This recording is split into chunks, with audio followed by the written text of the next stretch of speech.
vous le disiez, il était 14 heures, heure de Paris, quand Carlos Ghosn a pris la parole devant les journalistes du monde entier. C'était au Press Club de Beyrouth. Il a commencé par une longue déclaration liminaire d'une heure environ, où il a expliqué d'abord qu'il n'avait pas voulu fuir la justice en quittant le Japon pour se réfugier au Liban, mais bien au contraire, c'est parce que la justice n'était pas rendue là-bas. Écoutez un extrait. I did not escape justice. I fled injustice and persecution, political persecution. Having endured more than 400 days of inhumane treatment in a system designed to break me and unwilling to provide me even minimal justice, I was left with no other choice but to protect myself and my family. It was a difficult decision and a risk one only takes if resigned to the impossibility of a fair trial.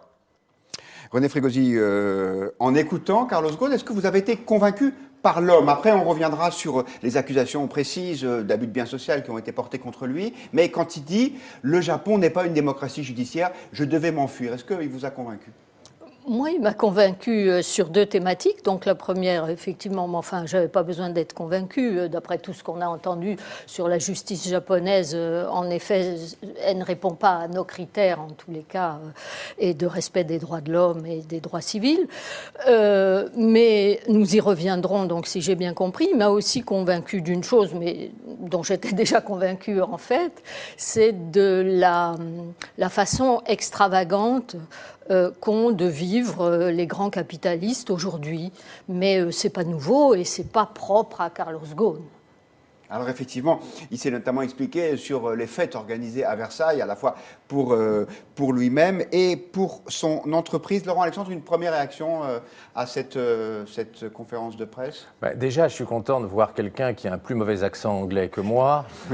L'avantage, c'est qu'on comprend tout. Hein. On a l'impression d'être parfaitement bilingue. C'est tout à fait réconfortant. Or, on voit la complexité de cette affaire et la difficulté de trancher des points de droit fiscal et de droit des affaires à cheval sur plusieurs pays, à cheval sur plusieurs droits.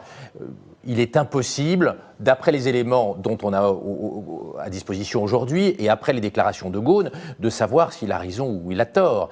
Des expertises extrêmement poussées seraient nécessaires pour savoir s'il y a abus de droit et si ces rémunérations différées étaient justifiées ou n'étaient pas justifiées. Ce sont des problèmes extrêmement compliqués qu'on ne va pas résoudre, qu'on ne va pas régler après une conférence de presse. Et ça, on va y revenir, mais sur le fait que sa fuite du Japon était légitime. Est-ce que en droit, fuir à ses juges n'est jamais